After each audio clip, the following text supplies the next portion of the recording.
Hey guys, welcome to After Hours with Jimmy Thistle. Sober Spring is well underway now. When you'll be listening to this, will be at least about a week, maybe 10 days into spring. So I have this Sober Seasons group on Facebook. You can search for it on Facebook. It'll be one with the kind of springy type avatar picture or whatever, and just request and I'll accept you. It's a 90-day kind of cull on drinking drugs for 90 days because dry January is not really long enough in my opinion. 3 months, 90 days is where the magic starts to happen. So it's you can think of it as a challenge or as some people just do it for 90 days and then they go back out there.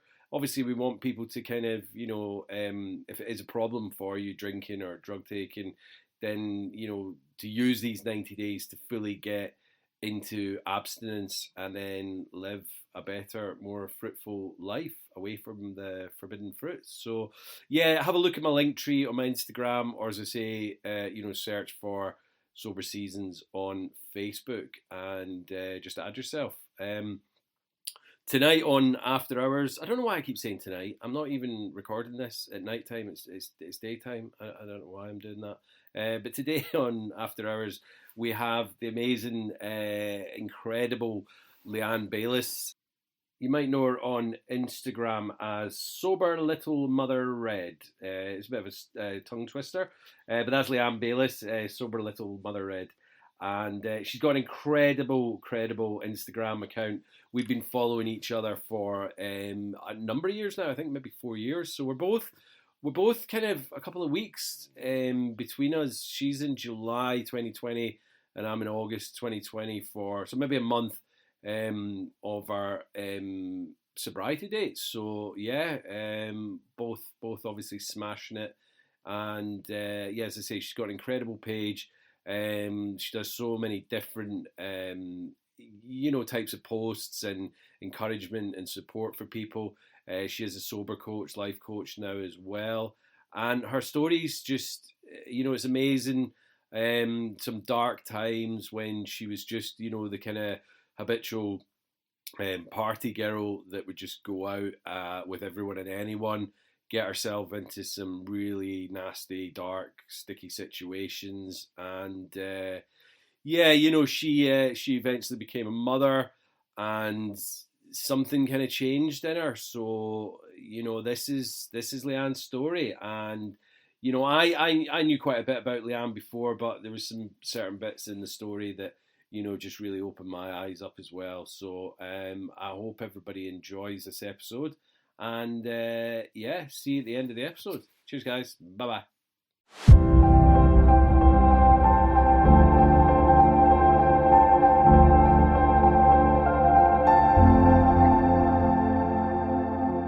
So, Leanne, welcome to After Hours with Jimmy Thistle. How are you today? Well, firstly, thank you for having me. I am absolutely having a great day. The sunshine is out, and I think it's just bringing that joy after such a long winter, it seems. So yeah, I've had a good day. Thank you. How are you? Good. Yeah, I'm good. I'm exactly the same. I mean, I'm a gardener, so this is definitely the best time for my job, spring, when everything's kind of budding up and the flowers are coming out. And yeah, it's been a long, treacherous winter, I think. It's been wet, it's been miserable. I know it always is, but it just seems like it's been the worst winter ever. Do you know what I mean? It's what It's really dragged out, and we've been waiting for these days to come more than anything. So Oh, it's great. absolutely. I mean, and it's been a long period of just dry weather, and I've been loving it. So yeah. So Leanne, as I say, welcome, and thanks for giving up your time to come on the podcast. It is kind of the way I do it is it's kind of your podcast, so feel free to tell us anything about your kind of your struggles, your recovery. Obviously, I'll ask a few questions as well, but we just want to know like a little bit about your childhood and when you had your first drink. Okay, so my childhood is, looking back now, I think, where absolutely everything stemmed from. Hmm. Um, I was born and I went into care for a bit before I was adopted. And I think that that always don't get me wrong, the parents that adopted me are absolutely wonderful and I'm very, very lucky. But as an adoptive person, you are always searching for something. There's always some question you have and there's no answer to. And I think I felt very misfitted into this world for such a long time. Again, on reflection at the time, I just thought, I feel weird. I don't fit in. I just felt very disjointed. And it was like I always had to have this sort of chameleon style persona of just trying to change myself into whatever that group were into or wherever that children. I was desperate. Looking back to have people that loved me, to please people, to people to like me, because I couldn't find that connection of why would somebody give me up? Why could someone do that? So I think for a long time there was that. I grew up in the 80s, which was a period of time where it was quite normal for your parents to give you half a cider while they were in the pub, or when you're sitting around the table on a Sunday, you could have a small glass of wine and feel like you were an adult. So I think I did sip a few beers of my parents over the years, the younger years, but I think my first actual drink was probably around 9. I remember being in France and all the children of my parents' friends were quite a lot older than me, and we were allowed some wine. My parents weren't actually huge drinkers, but as far as I was aware, they just drank like everybody else, or occasions after work and stuff like that. So it was sort of ingrained as a very normal thing. And I think when I had that first drink, I was so chuffed with myself. I've reached adulthood, and it was like sort of like a way of passing into life. It was very strange. I suppose you felt very sophisticated because in France they do treat it a lot more civilized than we do over here. It's kind of it's meant to be a kind of glass of wine with a meal and not just going out and getting absolutely shit faced. So yeah, I mean they do have a different kind of attitude towards it over there, and I bet you did feel sophisticated and grown up, and yeah, it's 100%. And I think because it was with a meal, and as you say, the cultural differences where our society just drinks because we drink and we go out to get drunk. Their purpose isn't to get drunk, it was to complement a meal or have that sophistication around it. So yeah, but I think none of that sort of entered my head at 9 years old. It was just like, yes, I've been allowed my first drink, I'm winning. And I just remember my sister saying, who's quite a lot older than me, that I was never allowed at that age. But I think because I was the last in the group, the youngest, that I just got away with a lot more. I did everything a lot more than everyone else did, So yeah, and then I think from that drink, I already sort of thought, where's the next one going to be? When's the next time I'm going to be allowed to do this? Straight away. Straight away at night, yeah. Wow. Thinking, this is it now. I can do what I like when I like. And, when we got home, didn't really drink at all until, I hit secondary school, and I was going to a few parties where everyone had a rucksack full of hooch, and it was just to get as drunk as possible in someone's parents' house, and the floodgate from then just opened. And Leanne, are you there? Seemed so fun, so Sorry, exciting. Leanne, I lost you a little bit there. It went a little bit. Just saying, can you hear me now? Yeah. I don't know whether it's my connection or your connection, but yeah, just go back like 20 seconds or whatever what you were saying there. So, I think because it just seemed so much fun, and you were watching, well, I was watching movies of people drinking, cigarettes were cool. It was sort of party life in those days, and especially, the noughties. I remember watching a film, and I can't remember what film it was, but they were doing cocaine in the film. And I just thought, How magic is that? That's so cool. And I don't know if you remember the dib dabs that had a yellow sachet and an orange sachet, and they had that stick in. I Hmm. remember sneaking into my bathroom at home, aged about 12, and putting some of this. Obviously, it was sherbet and not to the Yeah, same effect, but trying to sniff it. And I'll never forget that. I mean, looking back, it seems, very funny, but getting that idea that I yeah, wanted to be cool or that that substance was a cool thing at that young age was mad. And then I sort of snuck back into the lounge where everyone was carrying on watching TV, and I felt so smug with myself. Obviously, nothing happened to me and I got no effect, but I just remember watching something and it having such an impression on me that I yeah. tried to replicate it With straight away, you with the know? dib dab, yeah, yeah. I mean, Yeah. that's the thing. Like what you were saying there, like, about the '90s. Like, well, I was born in 1980, so the '90s was my kind of teen kind of decade, and it was just it was just everywhere. Alcohol was like that was the thing you did, but it was like this because I started drinking when I was 14. And instead of like the French kind of cultural attitude, it was, we weren't allowed to drink until we were 18. Of course, our parents probably knew we were going to do it maybe when we were 16, 17. But like at 14, it was this forbidden fruit. So it was, of course, we were going to do what was not allowed by us, you know what I mean? What was forbidden from us. So like we just went out and across the whole UK.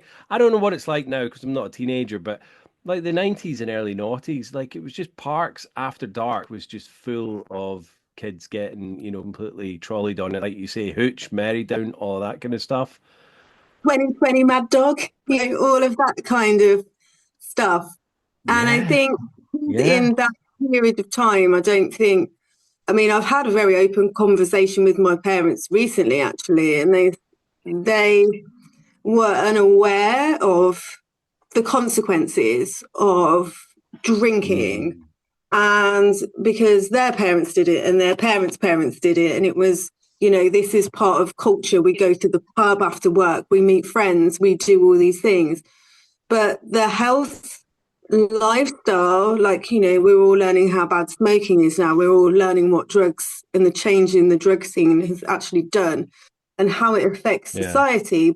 Then it wasn't viewed, my parents are quite smart people, but they didn't view it yeah, as a bad thing. It was, well, we know she's going to do it, so we'll let people have it in our house, or we'll take her to that party because at least we'll know where she is. There wasn't yeah, the awareness, there wasn't the education, there wasn't the openness that there is around alcohol and especially alcoholism because, you know, especially the older generation see alcoholism. And again, after speaking to my parents, if you've still got your house, if you've still got your kids, if you can still function, hmm, then you're not that bad. But we're now aware in yeah, this generation that actually alcoholism forms in many different ways, and it's normally the people that are functioning and smiling and pretending everything okay are the people with the really severe problems. yeah. So it's And I just it's think, I think with our, go on, sorry, go on. no, sorry, it's just Uh, different now, isn't it? We're just yeah, aware of everything.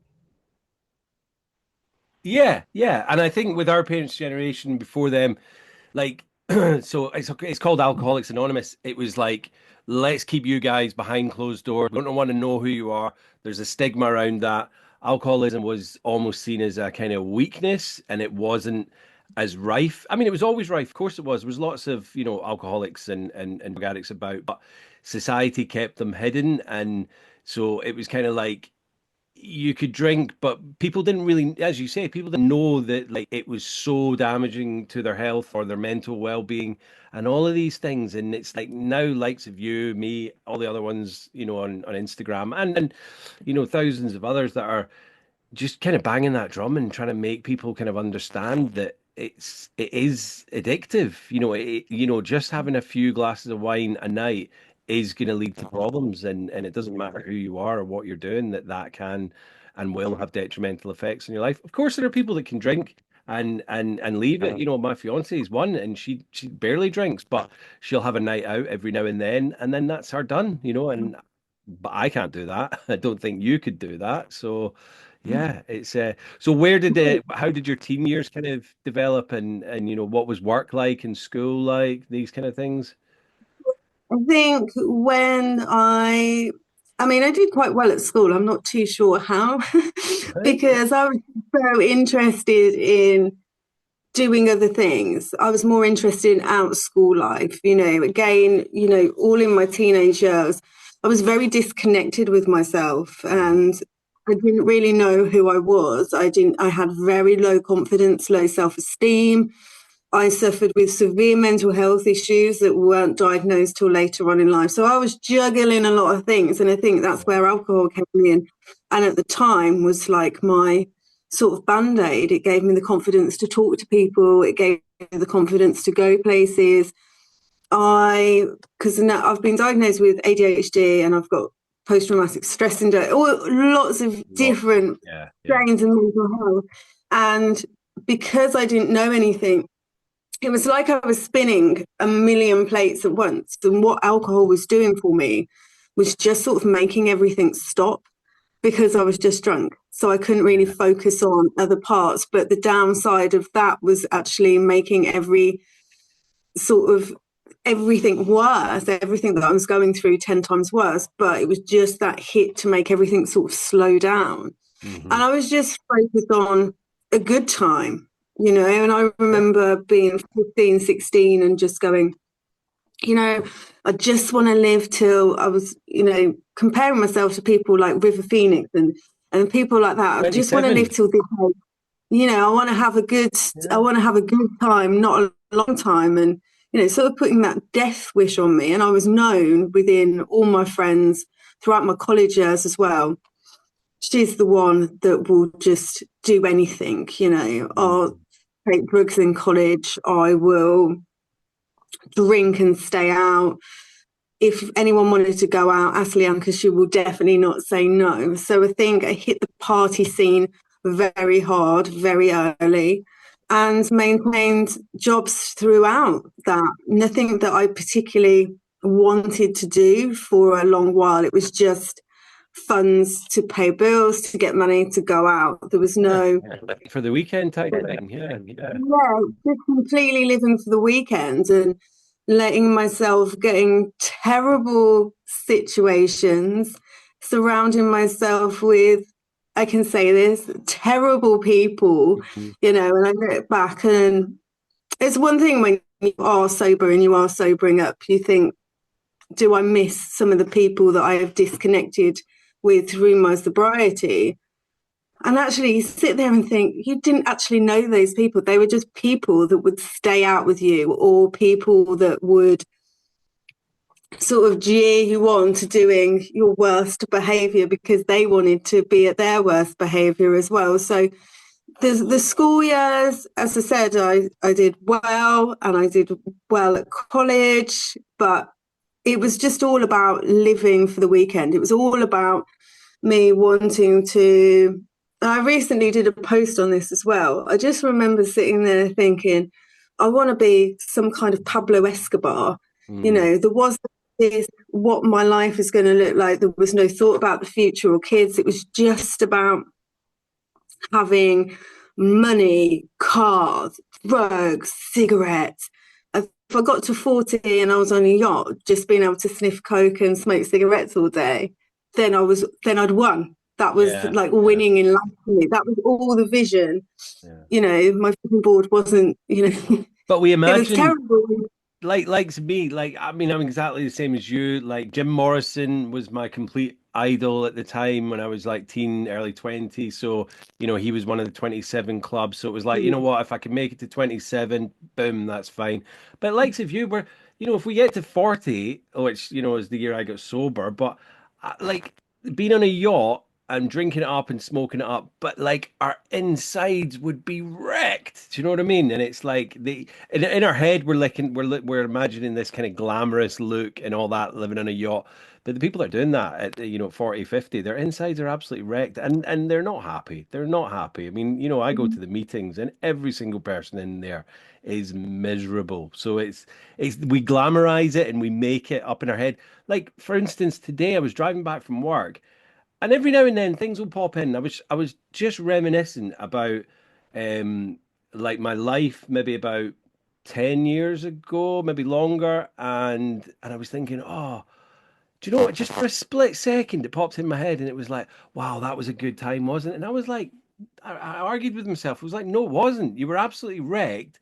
You felt like shit all the time, and the only time you were feeling better was when you were out your head, and that wasn't fun at all. Do you know what I mean? But I have to just remind myself that it's like it's not as glamorous. Even remembering back, I have to remember it was horrible. And that's 100%. And do you know what? I don't know if it's because I'm coming up to 5 years sober, but having all this like regression coming through me, and I've been looking back at stories and going, well, actually, that was a really fun time. But Mm. then the fun time wasn't such a fun time because certain events would have happened, or um, I would be put in a really bad situation. So, say like a fun night out at a rave. Well, actually, my friends got arrested, got into a fight, didn't go home, slept at some random's house for 2 days. I don't think I had consensual sex with someone. It leads back to like a really dark place, and you think, oh, that just wasn't fun. But it takes you a minute to go, oh, let's snap back out of it, Yeah. because those situations weren't fun. They're that snippet of fun. And the things like I was saying to someone the other day, and this does bother me a bit, but I Mm. don't remember my 21st birthday. I don't remember my 18th birthday. I don't remember turning 30. I don't remember really big milestones in my life, which is really quite upsetting to look back at. I've come to peace with it now, but Yeah. those things that everyone can go, oh, I did this on my 18th, and I'm like, I can't remember. I've got a good idea, but I just can't actually put the pieces in the puzzle together. It's funny you say that. I don't remember my 18th. It must have been up in Aberdeen somewhere, but I was remembering my 21st the other day, and it was down in Glasgow. I'd gone back down to Glasgow to visit some mates, and we went to a club. It was either the Tunnel or Chaos, and it was a good night up to the point where I got completely trolleyed. I don't know what we were taking, but maybe it was just booze. I can't really remember. But I ended up getting in a fight, which wasn't my fault, obviously. I was just getting picked on or whatever. Ended up getting a black eye and getting chucked out of the club, and basically had to wait outside until it closed because I was staying with friends, and I don't think we even had mobile phones in those days, or if we did, they weren't very good. So yeah, it was my 21st, and we were all out for me, but ended up having a shit night. And 30, yeah, I don't even remember my 30th either. I can't even remember where I was. But yeah, it's mad, isn't it? But like, a lot of my friends will have great memories, great photos, and all of that of their milestones. But nah. And Uh, it's, as you say, those were the days when if you were lost, and I've got lost a lot, but left in random clubs and bars, because everyone had left because I was so involved in drinking, or I'd be in the toilet doing whatever. Um, and then you couldn't find your friends. So you just attach yourself to a random group of people and think that you'd had the best night out in your life. And you're like, why didn't I just go home? Why yeah. didn't I just go home? It's I, crazy, I isn't it? I was a wanderer, and like you're just saying that, like we'd go to a club, and instead of hanging out with my mates, I would just go off on a random wander around the club and like see if I could get. No, I wasn't looking for trouble, but I was just looking for, I guess, like life experience and adventure and stuff. But it would more often than not get me into trouble because, like, who's seen this random drunk bloke just staggering about the club and like bumping into people? So yeah, it wasn't pretty. So yeah, so your 20s, was that kind of more of the same, and how did those connections transpire?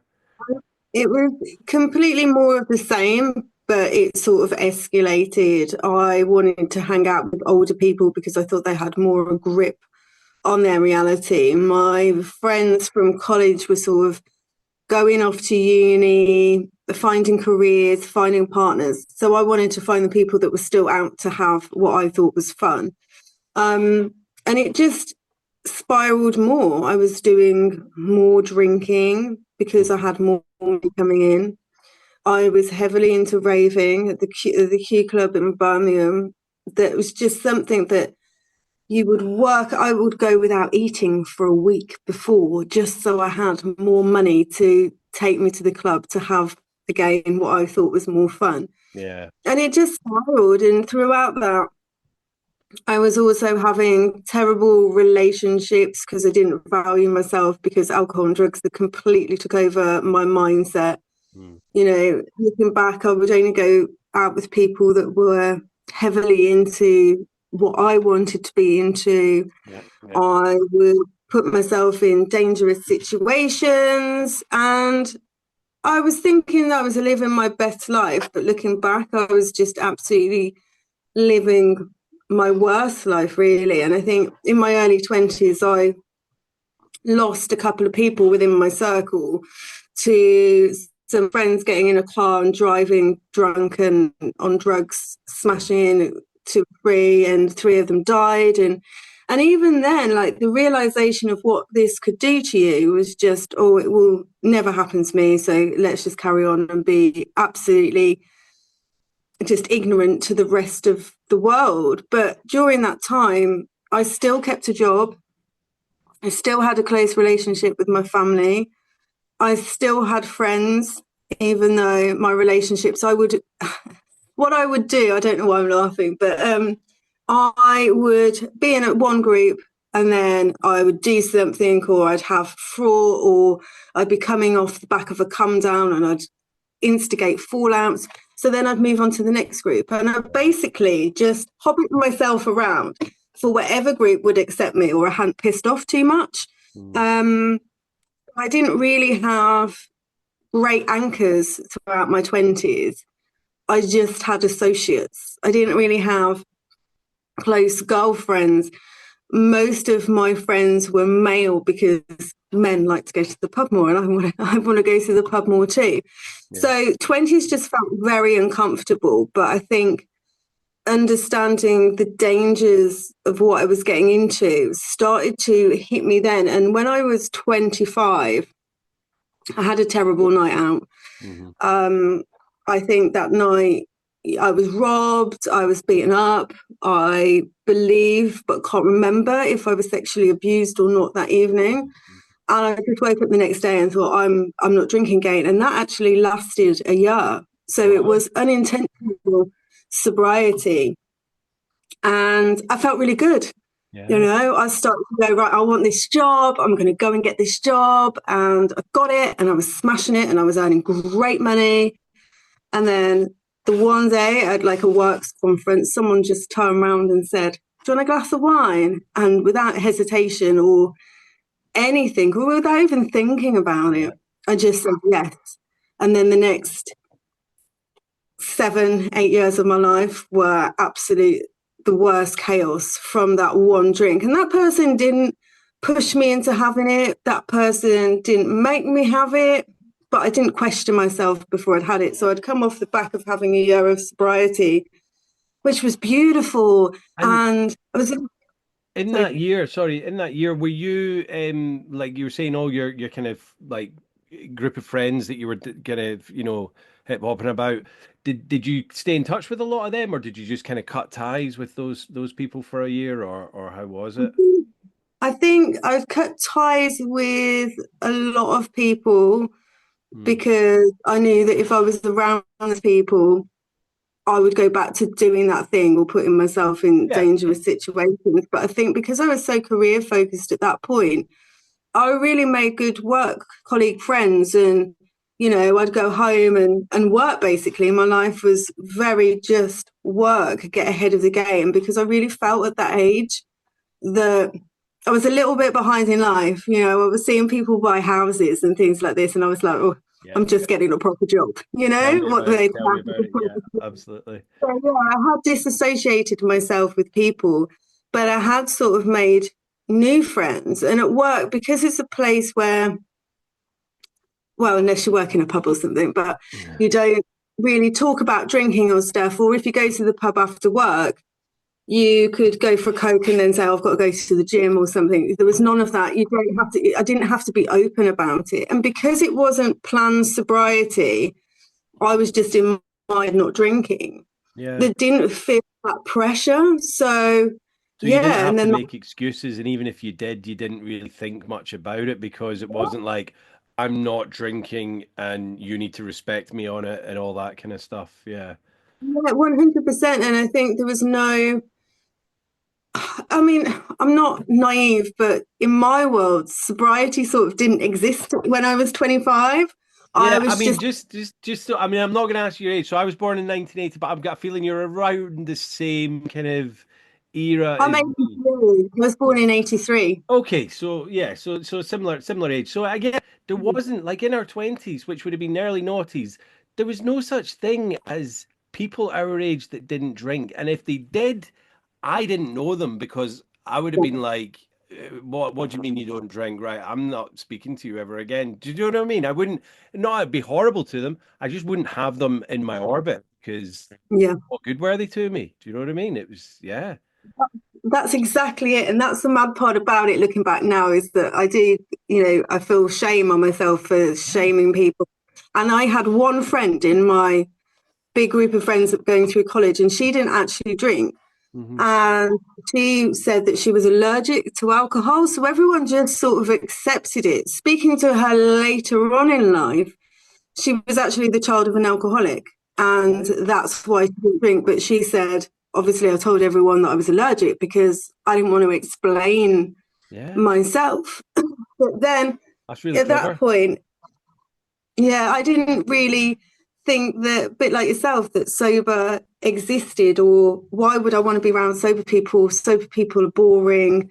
Yeah. Just all of the things that I just know are so not true now. And because I hadn't said to myself, I'm going sober, I just said, I'm not drinking. Yeah. There was none of that pressure that I'd got to stay not drinking, if that makes sense as Oh well. no, So, absolutely. yeah. You could have started anytime you wanted and just kind of carried on, but like you were like, you know what? Today I won't drink. Yeah. And I did that for today. I won't drink for 365 days, and Yeah. it was a beautiful thing. And it just takes that one not being as switched on that one day, or just thinking, actually, I want to do what everyone else is doing. But like some people, as you said, your partner can have one or two and leave it. Hmm.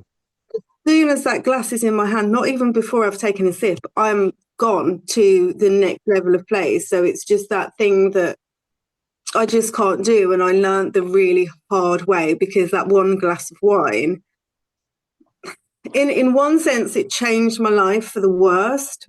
But sitting here today, it changed my life for the better, Yeah. because I went to the absolute rock bottom to sit in a place of peace that I am today. Yeah. And I had to do that because that's how I had to learn. I wouldn't recommend it to anyone out there listening, but No, it I was mean really one cool. of my questions later on is like if you could go back to, I mean, I normally say like when they had their first drink, but for you it's probably that drink when you're 20 when you were 25, 26, that glass of wine. Would you tell yourself to not have that glass of wine or would you carry on? But it sounds like you would carry on because you wouldn't be who you are today. And I'm exactly the same. Like I wouldn't go back to my 14-year-old self and say you should not drink for the rest of your life because it's going to cause you all this pain and upset and hardship. Yeah, okay, but all that's given me life experience. So now I am who I am today, and I'm happy. So yeah, so I think you did answer that question. Sorry, carry on. Yeah, No, 100%. And it's made me, I believe that I've never meant to be a nasty person, but believe looking back, I was very selfish. I was very self-orientated. I was all about myself. And where I am today, I am the most giving, sympathetic, empathetic person that will hold their hand out to absolutely anyone, yeah, that hopefully has made their mark through changing people's lives because of my own experience. Mm-hmm. And would I do it all again? To be where I am now, absolutely. Yeah. Absolutely. Because it made me assess absolutely everything. Getting to the rock bottom made me really assess my mental health, finally get diagnosed at a really late age of 33 and actually figuring out I am pretty normal. I've just got all these medical things that have, But attached once you know themselves to what me, they which are, once you know what they are, it's all about kind of learning to live with them, I guess, and that's it. yeah, So I how didn't did that wake up. glass of wine, sorry, go on. No, no, sorry, carry on. Sorry, I carry was on. going to say, how did that when you had that glass of wine, how quickly did things escalate? Because you said it became like this 7 years, the worst 7 years of your life kind of thing. Well, after that one glass of wine, I was at a works conference. Mhm. I stayed up all night drinking. I slept with my boss. I then basically was supposed to give a talk the next day, and I just remember at 8 o'clock in the morning, I'm being sick on my shoes outside a Holiday Inn, actually in Glasgow, Nice. and just stood there and literally from that one glass of wine, about an hour later, life had just gone. It was like Yeah. everything I built up for all those days within that one glass of wine, I just completely took it all away. I didn't care. I then didn't care about my career. It just gave me that taste back. But even when I was doing it, I knew it was wrong and I knew it didn't suit me, but it was just that escapism. I think I just crescendoed to a point where I thought, well, I can stop drinking whenever I like because I've just done that. I didn't realize it was going to lead me to the path that it did, where actually you have to stop because you're going to die, and it just escalated very. So even from that one glass of wine, I'd say from the day after, it just all just went so quickly, just into absolute chaos again. It does, doesn't it? I mean, like I had many rock bottoms and many times where I would give up for sometimes long periods. I never got a year, but like it would be like, maybe 6 months was the most way back in my mid 30s. And I tried disulfiram. I drank on that, which I would never recommend that anti-abuse stuff. It's absolutely horrible. But it's so every time I went back, it got worse and it went back so Yeah. quickly. And my drinking just like if there was like a graph, it was like, every time the increase was just unbelievable. So, this is just the disease or affliction, whatever you want to call it, how what happens. I mean, I know there's some people that want to try moderation and maybe it works, but I don't it would definitely never work for me, and it doesn't sound like it would work for you. So for me it had to be abstinence, and I wasn't able to do that until I was ready, because each time I would stop and I would be like my family and everyone's all around me going, "Oh my God, what are you doing to your life?" And then I would go, "Right, yeah, yeah, stop." In the back of my head, I knew I was going to drink again, until that last time nearly 5 years ago. So tell us, what was the kind of darkest point of those years afterwards then? Where did you really get bad? And So then I you think, start to think, I need to do something about this. well, it all sort of came to a head. I went years and years, and I'm not blaming people around me because I know I put myself in the situation, but no one really thought I was a very clever drunk, very clever, very manipulative, very smart. No one knew what was going on. I was just a good time girl that everyone thought, oh, she doesn't have a problem. She doesn't have a problem. And I went from saving up for a house to being in, thousands of pounds worth of debt, ignoring bills, having letters piled up. And my mental health, because I was drinking, because I'd moved on to other types of drugs, I was regularly smoking weed as well. Hmm. My mental health was just absolutely battered. So I was working in London. I'd split up with my partner at the time, Hmm. who I won't say too much about it, but he was famous, and I'd got dragged into that lifestyle, and it was just you'd walk into someone's kitchen and there was just gear there, and you'd all be, it was just part of living. So I pulled myself back to Birmingham, and I decided to buy a bar with my friend, because I was like, what do I like doing? I like drinking. So I'm going to buy a bar, and that makes me Billy Big Bollocks, and that's when it all went wrong, because I had the sort of floodgates open. I could go in the morning, have a glass of wine. I could drink all day. I could take money out of the till and just buy whatever drugs I want. And everyone would be my friend because I have a bar. So for that purpose, I think I did it to just hide my addiction, that it was part of my job, and didn't realise how bad it was. But I just remember the one day, all the staff was screaming because everyone was high, everyone was drunk. And I just went home the one day and just thought, I need to sort of get out of this. And then a couple of weeks later, I found out I was pregnant. Oh. And what age were you at this point? So I was 32 when I found out I was pregnant. Okay. And it was a shock. It wasn't planned. And that day I just stopped everything, absolutely everything. And I say this because I do get it, but when I stopped everything in pregnancy, if I could have drank, so the thought of alcohol or anything, I was so poorly when I was pregnant that I didn't even contemplate it. But I do believe that if I wasn't so ill when I was pregnant, I probably would have carried on drinking. And that's just me being honest. But because I was so poorly, I stopped. And then my beautiful girl was born.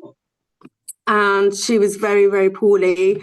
So she's got pulmonary atresia, VSD, tetra fellows of the heart, and she's also got a condition called cloaca. So for the first year of her life, we were in hospital.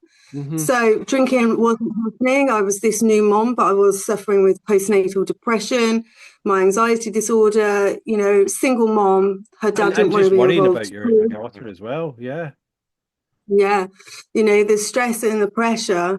But then when we got out of hospital, being a new mom, being a single mom, we'd lost the bar by this point. I was selling all my belongings to fund where I was renting at the time. And, that's all bringing a life into the world. You want to give them the best start. And I was thinking, I am absolutely going backwards here. I'm losing everything. Yeah. And then a couple of years into it, my drinking had calmed down, and I hadn't done any gear since, well, there was one time after she was born that I partook in cocaine. And when I went to pick her up the next day for my parents, the guilt that came over me of going, she knows what I've done last night, even though she's 18 months old. I've never done it. I've never done it again. So all of that, all the drugs taken went. But then mummy wine culture crept in, and I worked really hard being a mum all day. So I'm going to sit there with a glass of wine, which actually I am going to drink the whole bottle. And that was pretty much. You deserve it, because you've been taking care of her all day, and this is what society's telling you. Mummy wine culture is saying you deserve this bottle and a half of wine or two. Yeah. And all this stuff that you see on TikTok and stuff of like moms changing their bags into wine coolers. And, every mom does it. And now you're a parent, you get to drink at the end of the day, and it's your reward. And then in 2009, my mental health absolutely, after postnatal depression, which didn't get diagnosed straight away, the one day everything went bang, and I was just in my house where I'm living now. And I just thought, I can't go on anymore. So I took lots of prescription medication, washed down with vodka, and luckily someone smashed in my door because they saved my life, because that was the day. Looking back now, I hadn't had suicidal thoughts prior to this.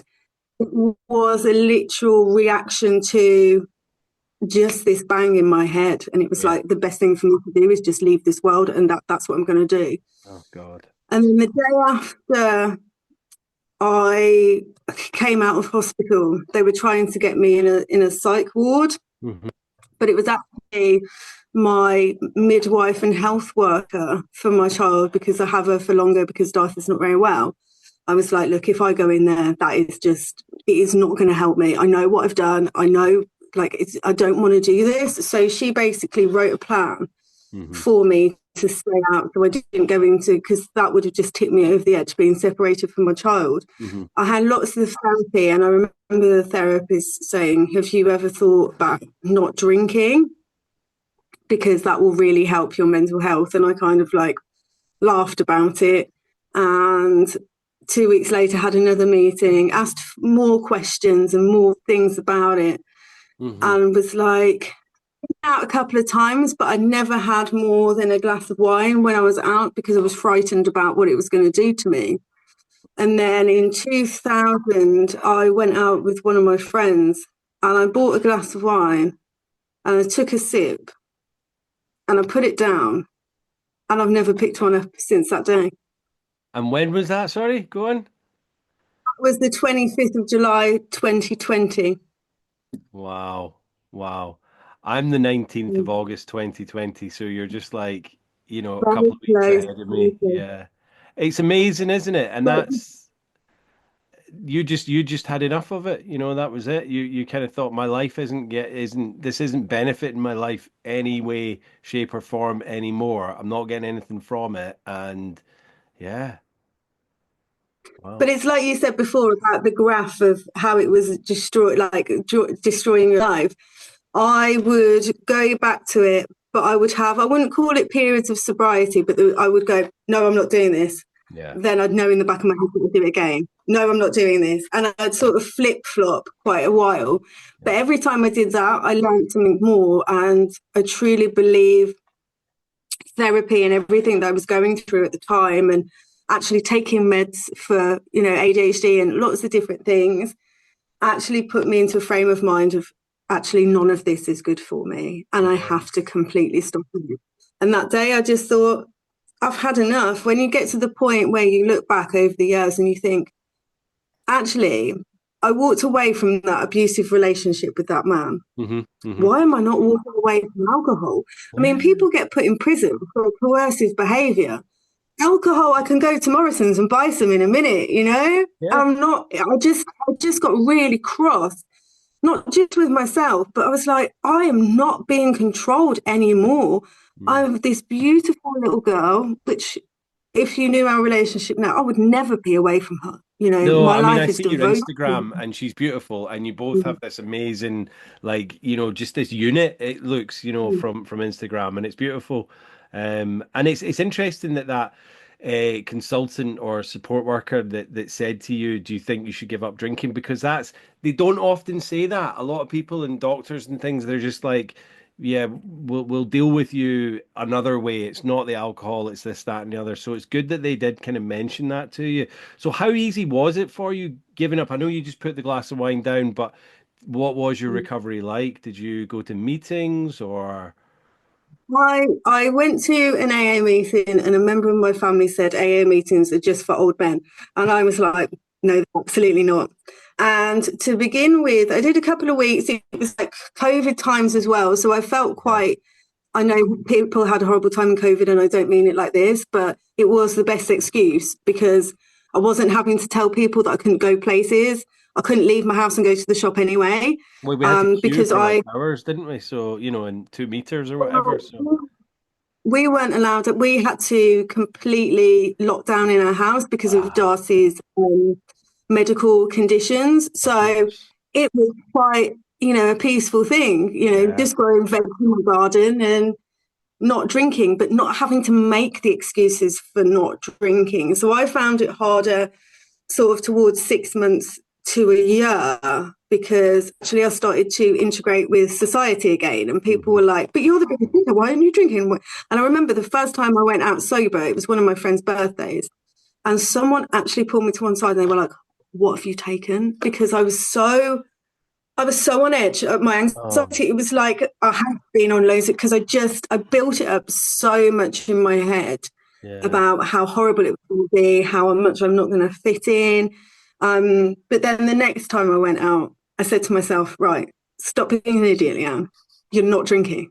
It doesn't matter. Yeah. Okay. It doesn't matter. If people like you, they like you for you. They're not going to ask what's in your glass. And then obviously I've Exactly. been out Yeah. many And it times gets again. easier. It gets easier and it gets better and it gets more fun because you remember everything and you're not like I don't know about you, but I'll stay out till about maybe 10, 11 o'clock, 12 at a push, and then I'm going home, but I can drive. That's the problem. I'm not having to worry about how I'm getting home or where I'm going to end up or where I'm going to crash. I can just drive home and it's amazing, you know. Beautiful. And the thing for me personally, it's the being able to look at my bank account the next morning, or not having to look at my bank account because I know how much I've spent. I spent £5 on a pump there, and I bought some chips. Do you know what I mean? £7. Whereas I would be absolutely horrified at the end of the weekend. I did 10 grand in one weekend. Oh, I still to this day don't know how. But just being able to be at peace. 12 o'clock is a late night. I'm definitely home by 10. And they also yeah, I have to mean that was pushing it, but yeah, it doesn't happen often. Yeah. would have to be involved as well. Like, I will always come out, but can we go to a restaurant first? Or can we do this? Or can it be an actual activity where we're not sitting in all day drinking? Because Yeah, there's only because I don't so want to be much. screaming across the table at someone that I'm just Yeah. having a conversation with, or the person across the other side of the table. I'm not going to be able to speak to them all night. I'm only going to be able to speak to people on my left and right because that person, I'm not straining my vocal cords and I can't hear them. So yeah, I'd rather go and drink coffee. Do you know what I mean? And we've got a great little coffee shop over here that's open till 10, and that's enough for me, and I love Wow. it. It's very Oh, cool. I There needs wish to be we more had that. places like that. Yeah. There needs to be more bookshops and coffee shops open late night for people like us. Because you know what, as well, I love my friends to bits if they're listening to this. But when they've had 5 or 6 drinks, I'm checking out because you're just not who I want to be around with right now. People, and I'm probably the worst culprit of this. I used to switch like that when I was Yeah. drinking, but I just disassociate it from it now. And one of the things that people always ask me about my sober journey is, are you friends with all the same people? No, I'm not. I've still got a core group of friends, and I have lost people who I associated with. Hmm. And none of it was because you don't drink anymore, or I'm like, because you drink. It was just putting myself in a better place and around people that complemented my lifestyle Hmm. and respected who I was. Those people that loved me when I was drunk, that loved me when I'm sober. Those are your core people, that stick around. And I've had a lot of respect from my friends. I've also got quite a few of my friends sober. Well, Um, that's awesome. and Yeah. yeah, the people around, like my dad actually said to me the other day, I've been sober for a year. I was like so shocked. And he was like, I didn't want to say anything. I just wanted to challenge myself, Yeah. and it's really positive, and not everyone will judge you. And I think, especially in this space when we're so open about talking about mental health and we talk about alcoholism and addiction, it's not what it used to be viewed as. No. It's the people, especially the generation coming up through COVID, are so well-being focused. It's so beautiful to Yeah. listen to, Yeah. really, really nice. I saw these teenagers, they were going to like a uni party, and they were picking out their 0.0 beers, and they were like, well, none of us drink. And I was like, sorry, can you just say that a bit louder for me? Because it's so heartwarming It's to hear. I amazing, think they isn't thought, it? And I think, yeah, I mean, I've said this a few times, and I don't know the truth, but like obviously they're a lot more health conscious. They live on the internet, so they read and they research and they know everything's good for you, everything that's bad for you. They're very conscious of what their body, but also people have got phones. So if someone goes out and gets completely shit faced and then does something stupid, somebody's gonna record that and it's gonna be there forever. And I think they're quite scared of being out of control and that people can kind of manipulate them or record it. And I think they're very, rightfully so, because when I was like 14, 15, 16 and coming up, there was no videos or anything. So, I would have given up drinking a long time ago if someone had named and shamed me back then. It's The thing is, in our days, you could have the odd Polaroid that you'd print out, but you could, when you're going through them, you can just rip it up, and no one will ever, exactly. That you never know. happened with the Well, there's no negative in that. So what are your thoughts on like alcohol-free stuff? Do you use them at all, or are you not really bothered? Or Uh, when I first got sober, mm, I completely went to them and thought, oh, I've got to have an alternative. I've got to have something in my hand. I want to fit in. I want to do this. But for me personally, and for a lot of people, because I am now a drug and alcohol counsellor, amazing. Yeah, it's just yeah, it's just that replacement for people. yeah. And I am just not about that. The other day, it was my friend's birthday, and this place didn't do coffee, didn't do Coca-Cola. They could give me orange juice. And I really associate being an alcoholic in my head. I'm not judging anyone here, but No. you know, when you see like Phil Mitchell on EastEnders having his orange juice, like I just have that association. But they Oh, did the do little this mini one zero as thing. well. Yeah, I know what you mean. If you got the They're little the mini orange, little the an ones. alcoholic. Yeah. Yeah. So they actually did a 0-0 on draft. And it was the first sort of, like non-alcoholic beer I've probably had in about 4 years. And do you know Okay. what? I drank half of it, and I just thought I just don't like it. So we did go somewhere else because I was like, I can't, and I don't know how I used to put 13 pints of I Guinness away know. for a start. That's the thing. Like when I just have like a lemonade or an orange and lemonade or whatever I'm having. No, I will have alcohol free sometimes. I've kind of steering clear of them more these days because one time I had 7 Guinness Zeros in a night and I was like, what am I doing? Why am I drinking that many? When if I was having a lemonade, I'd only have one. And then when it's done, like people go, oh, do you want another drink? Do you want another drink? And I'm like, no, I'm not thirsty. Do you know what I mean? I'm my thirst is quenched. So yeah, so I kind of thought I don't really want to have 7 Guinness Zeros. Hmm? I don't know about you, but it sort of triggers for me my thought process. It's like, oh, I'm drinking a beer. And then all of a sudden I'm going, could I just have an alcohol beer? Would I be okay now? And I can't be bothered to have that argument in my head. So give me a full fat Coke or a latte. Yeah. I'm happy, you know? I mean, I'm just done with it all. they do hate us in bars if you want a cup of tea or a latte at like, 10 o'clock at night. It's like, I've just cleaned the Costa machine and all that. But a friend of mine asked me, this is going back about maybe 2.5 years ago now. So I was still early days, and still early days now, but he said, so are you never gonna have a drink again? And I was still very heavily like into NA and I never did AA, but it was still the fellowship and 12 steps. So I just said, never say never, one day at a time and all that. I said, but, I said, probably I could go out tonight and have a glass of wine and I'd probably be okay. But I said, if there's a 0.01% chance that in a few days I'd be right back to where I was before I got sober, why would I want to take that chance? Like, for what benefit am I going to do?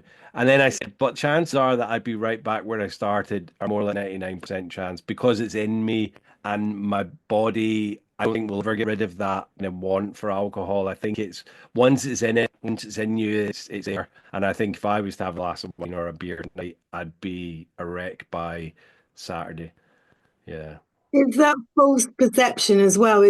I am a non-believer, which in moderation, Hmm. because I've seen day in, day out. I look back at when I was 25, it took that one glass to send me into alcoholism for another 10 years. Do you know what I mean? Yeah, But I yeah. see people go, I'm 6 months sober now. I can have a drink. They have a drink, then that one specific time, it's okay. So then by the Wednesday, they're having another one because they think it's going to be okay. By the next Saturday and Sunday, they're back in the monotonous cycle that they came to me in the first place to get out of to change their life. Mhm. And I would say that happens 99% of the time. There is that 1% that could probably go back to moderation, but Mhm. they're not happy about it. And it's all about why you drink in the first place. Of Is it course. because you want to have fun? Is it because you want escapism? Is it because you've lost your confidence? I hear this with a lot of mothers as well, because you've had this baby and it's all about the baby and you lose yourself. Yeah. so that people do tend to start drinking again. But I just think go to the reason why you drink, find that reason, and then you'll never have to drink again. And Yeah. it's really that black and white of Yeah. how it takes you there. Because I mean, I was looking back, I didn't know, I didn't realize I was unhappy in my life, whether it was because of my job, my relationships, or just the whole lot together. And that is why I was drinking. And, I was on antidepressants, but they weren't working because of the alcohol. But like my life is completely different now. But then I do still get these little thoughts saying, well, your life's different now. You've made your life much happier. You're Yeah. in a good place. You've taken that all away. So you'll probably be fine to have a drink. And I'm like, yeah, why would I want to? Do you know what I mean? Like, because the chances are that this would all go away in a flash, in a heartbeat.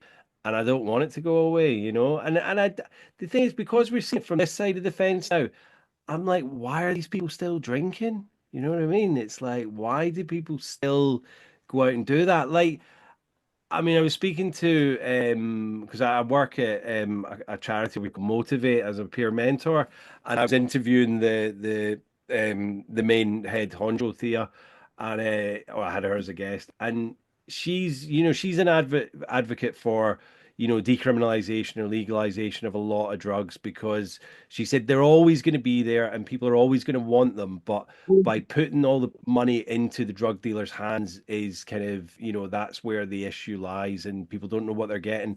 The main issue she says with being in a drug and alcohol support center is alcohol's still top number one and it's legal. And that's the madness part of it. It's like you can see someone walking down the street full of cocaine and you wouldn't even know unless you had a conversation with them. But then someone walking down the street on alcohol, look at what they're staggering, they're not making much sense, and they're like, you know.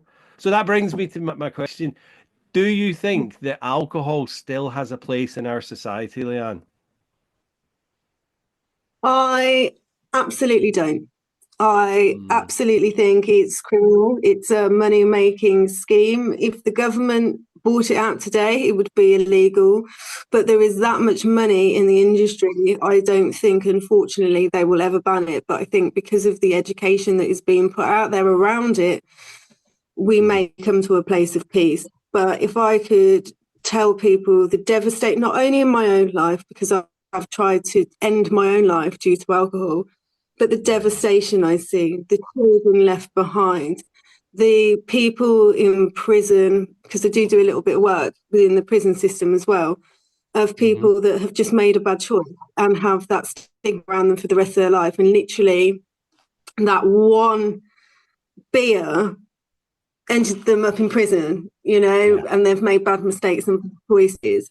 And I think that the cost to society and to people's lives it's just devastating. Mm, And I think it has no place. We're all about taxing sugar because of diabetes and the money that it's costing the NHS. And yes, we tax alcohol, but where's the conversations around it? Where is, I think there's 400, the same amount of people in 2020, 21 to 22 hmm. died of alcoholism that died of COVID. Now with COVID, they shut down the whole world Yeah. and made morgues. But with the people that died from alcoholism, we're not talking about that. We're not throwing the statistics out. We're not doing all this. It has no place within our society. And if we love our children, if we love our community, then we wouldn't have it. Where people fight me on this, they say, but it's part of our culture, it's part of this. Is really death, destruction, devastation. The 50% of people that end up in prison have come from offences that have been caused by alcohol and drugs. Really? Is that our culture? Or is love, equality, and caring about people around us part of our culture?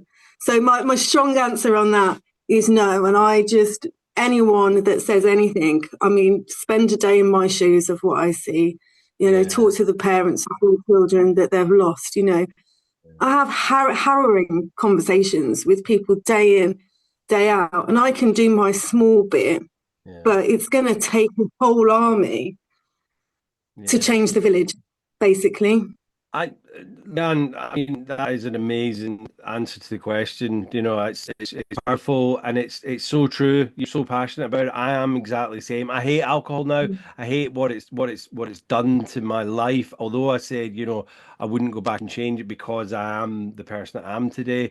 But I've been Yeah. talking with so I did a stint in rehab before I got sober. I came out and relapsed, but it was about 5 years ago this month that I was in rehab in Blackpool, and unfortunately our manager we just heard just passed away this week, and so I've just been back in touch with a few people, and she sent us this picture of us like on the seafront. It was during lockdown. I think there's about 10 of us in the picture, and looking back at the picture, I'm like, Jesus, we've lost that person, we've lost that person, we've lost that person. And they were all like in their 20s and 30s. And it was through alcoholism that we lost them. And that's out of 10 people that were in there during the same time as me in a month. And it's just purely from alcohol. Like there was other people in there and drugs, but I know that those two specifically from alcohol. And it's like they're young people, you know, and we've lost them. And it's so harrowing and so sad that there's no warnings, there's no like I didn't know alcohol was that bad for me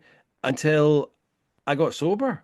You know, there's no warnings, and now I see that it's like linked to 7 types of cancers and all of this. It's like, why are people not being told that? And I do think that I mean, I say in our lifetime, I think in the next 10 to 15 years, it's going to go the same way as smoking. You know, people are going to be like, oh, you're still drinking, are you? You know, that's it. I think the bars will still be there, but there'll be a lot more like alcohol free stuff on offer, like kombuchas and all that. And I think that society will be edging away from it's our society norm because people are going to educate themselves. And as this generation, as you say, are coming up and they'll be like, we don't want to drink. So we're going to open these other places that are more interesting and, you know, safe and healthier for us. So I can see it in the next 10 to 15 years. I might be wrong, but I hope that's the case.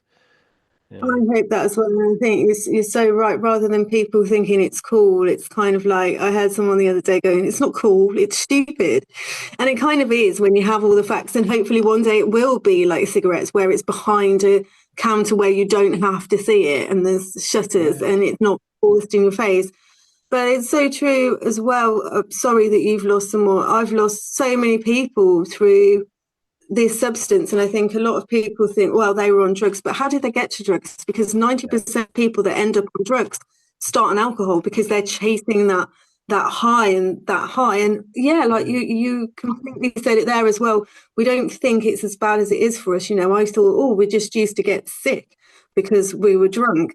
But Yeah. then when you find out you're actually sick from alcohol because your body is rejecting it, because if it didn't reject the level of alcohol that's in it, it was going to kill you, Yeah, you yeah, know? it had to do it. Otherwise, it was a self-defense mechanism. And it's like, I Yeah, mean, I smoked and I was like, oh, yeah, I know smoking's bad for me, but that's going to be way later on in my life. And I'll probably quit before then, which, you know, I have yeah. quit. And it's like, but I didn't know alcohol was this slow, painful, kind of almost like suicidal thing I was doing to myself because nobody warned us. And that's what needs to change. The government need to fess up and say, listen, guys, you can do it but it's really bad for you. You're still going to make all the money because we know you're all kind of pretty much hooked on it, even in their small lower level of going out Friday, Saturday night, but don't have a problem level of addiction.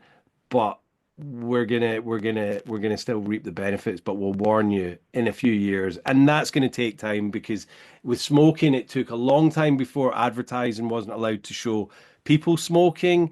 And then it was like you know what I mean? It was like they brought in these different levels and then there was a complete ban. But it took about 10 years before they actually accepted that smoking was bad until they actually stopped advertising it. And now it's even only now that they've stopped branding the cigarettes and you can't see them in a shop. It's like, you know, even 5 years ago, I think you go in and it was like, oh, what'll I have? Do you know what I mean? It was like everywhere. But Yeah. these And I things take think time. And it does take time. And I think if we classed it in the same category, because alcohol is a drug, but most people don't see it as a drug. Like I see these people on Instagram that are giving their child like a pint and thinking it's funny. It's like, would you serve them up crack cocaine? Because alcohol is a drug as well. I think if we put it in that category, and through the education system, they're having bigger, better conversations. And I just hope there is more and more and more of that rolled out to people. So, as you say, it takes time, but we've had all this time. What have we been doing in this time? You know, we just need someone to step on. It's interesting because even in the past 5 years that I've been sober, and I know there was some Instagram stuff before that, but I think in the past 5 years, essentially, that I've been kind of involved in reading the posts and following the new people on Instagram. It's such a massive community, and I think it's opening the doors that much further for people to find a safe place and to go, do you know what? I want to be a bit anonymous, and that's fine, but I can get all these great support, pages to follow and all of that. And it's a great kind of source of. I don't know what I'd do if it wasn't for Instagram, because it has really opened my eyes to, you know, being outspoken about it and trying to, break down the stigma, because I was heavily into the fellowship, and that's obviously Narcotics Anonymous and Cocaine Anonymous, and it's like, but I was like, no, I want to actually speak out about this because I find that I didn't know about all these different aspects of it. And I want other people that are coming along behind me to know. And I don't mean just the people that walk into this room. I want all the people out there to know about it. And that's kind of where I'm at as well. So what would you tell someone that was kind of, and I know you're saying you're a counselor as well, so this is ideal. Like they were sober curious, or maybe in the first couple of days or weeks of sobriety, what advice would you give them? I would say breathe.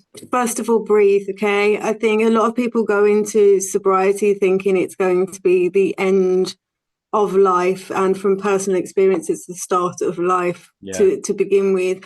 If you need help medically to withdraw, be very honest about that. No one is going to judge you, but reach out for help.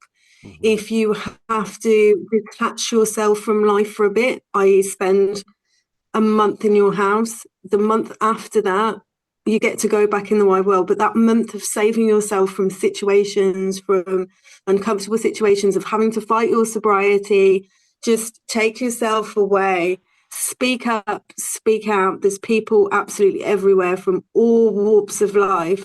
Keep yourself accountable, because actually, if you don't, you'll just give yourself excuses to go back to what you were trying to escape. Have a really honest conversation with yourself about what serves you, what doesn't. And it's got to be truthful. I remember screaming at myself when I first got sober, going, what are you doing? What life are you living? Are you happy? Just assess yourself. If you feel like you can, speak to friends, speak to family, because that's a weight off your mind, just to share what you're going through, to have some support behind you. There's lots of help out there. It doesn't necessarily have to be costly either. There's lots of free apps that you can go on and get advice from. There's sober counters. There are people, I try and message every single person back in my inbox, okay? And it takes me days and days, but there are people like me and yourself out there that will take the time to listen to you. And sometimes it's easier talking to a stranger than it is talking to someone that is close to you. Yeah. But just be really brutally honest. If you have got to that point where you think, oh, I should go sober, or I'm thinking about sober, something has led you there. Okay, you're not enjoying the process of drinking anymore. I'm not an alcohol shamer, but I ask people a lot, what is it that's brought you here today to drink? Do you feel happy? You're trying to heighten a celebration? Do you feel sad? Why do you do it? And really, if you find the reason why you did something and you nurse that reason and you flourish that reason without substance, you won't be led back to drink. You won't want to drink. You won't need to drink. It's a very pure process, and it gets better, because I tell you what, if it didn't get better, I'd have just started drinking again. Okay. But it does get better. It gets better, it gets easier, it gets absolutely beautiful. And from someone that used to sit in bars and go, right, I'm not sitting next to that person because they're not drinking, how embarrassing, to being the person I am, who would never ever go back to, don't get me wrong, I do think about drinks sometimes. It's normally on a bad day when the world just seems a little bit too heavy, but it's an instant, oh, that's just a fleeting thought. Yeah. But yeah, realize where you are in life, and you got to put your big pants on and face yourself. That's it. However that looks like. It might be painful. You might have to bring up some trauma that you've suppressed for years and years. You may have to have some awkward conversations, but it's like setting yourself free to live, rather than looking in 10 years' time back at that person that you're still trying to escape. You're still doing all the things that you were doing. I mean, how many times have people said, I'm going to give up smoking, I'm going to give up smoking, I'm going to give up smoking. Then at 72, they die and they never manage to give up smoking. It's one of those. It's all about becoming the person that we're always supposed to be, because alcohol's the mask. It's a completely shroud upon us that's not the person that we are. And when you were like, I'm sure with you, but like with me, it was, drinking every single day. So I was just that person, that drunk person every single day. Yeah, there'd be moments where I could, I wasn't like stumbling and falling over, because I'd have to drink to a certain point. So I called my sober level, which was like, probably 3/4 of a bottle of vodka, so I could actually function and do things. And I was fine at that point, and then later on in the day, I would get completely trolley. But like, that's not me. That's not who I was. I was belligerent. I was argumentative. I was just a horrible, horrible person. Leanne, would you say you regret getting sober? I can honestly say I do not whatsoever regret getting sober. And after the first push of getting sober, it just become, I don't really think about it on a day-to-day basis. Like, I can Yeah. walk down the alcohol aisle and not start twitching. I can sit with people in the pub and they can drink a beer and I can have a coffee, and the world is a peaceful place. And what you were just saying there about finding out who you are, I think that's quite the scary place, but it's also a beautiful place to be. I remember sitting in my house the one day thinking, what do I actually enjoy doing? Because I've just sat in the pub for 20 years, and it's like, do I like art? Do I like painting? What do I do? And it was like going back to a childlike state of Yeah. trying to find my interests, and what do I like? And I've been listening to drum and bass music all my life, but I don't actually like it. Like rediscovering who Yeah. you are. And it's a really beautiful process. And I think now, just accepting who I am, I'm still a bit wild, but Yeah. I love my wildness. I love my fieriness. I love that I'm such a giving, empathetic person. Yeah. And I love all the things about me now, which is all the things that I was trying to run away from and hide from and cover. As you say, you're just not the version Yeah. of yourself, but absolutely no regrets. And if anyone's listening and thinks, oh, I might give it a go, I promise you, and I'll bet anyone a fiver, okay, after a year of sobriety, it'll be the best thing you ever do. It's the best thing I've ever done for myself, for my daughter, for my parents. It's just the best thing. It's the best thing, because, like, on the school nights out with the mom, they go, we didn't want to drink, so it's great because we don't have to drink around you. I'm everyone's perfect excuse to have a Yeah. healthy Yeah. mind the next day. Great place to be. Yeah, that's to be. It's great to be used for that, rather than the person that they know is going to be like last woman standing and always up for the after party, and the piss head that doesn't quit. You know what I mean? That's the best way to be. And it's is there anything else you want to add, Leanne? I mean, did you want to talk about it? Because I know you've written a little bit of a book, or will we talk about? Yeah, so if for anyone that's interested, it will hopefully be coming out later in the show, but I have written my sort of memoirs. It's not a self-help book. I don't want to sell it in the wrong way, but I Uh-huh. suppose it is a bit of a self-help book, because it's like, don't ever do this. Don't ever do this. But the book's called From Cocaine to Rice Cakes, which is very fitting because it's my journey from back in the day to being a mother. Yeah. And it's all about just stories along the way. Just, people, I used to tell people stories in pubs and they used to be like, oh, you should write a book because that is just unbelievable. So I did.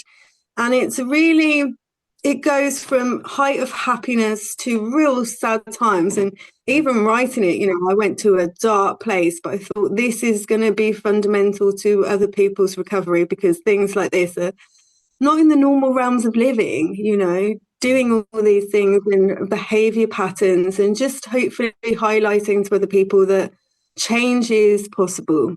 When you think you're absolutely stuck, you can absolutely turn your life around. And I absolutely have over the last 5 years of sobriety. So yeah, watch this space. There's lots to come out. There's lots to come out in the near future.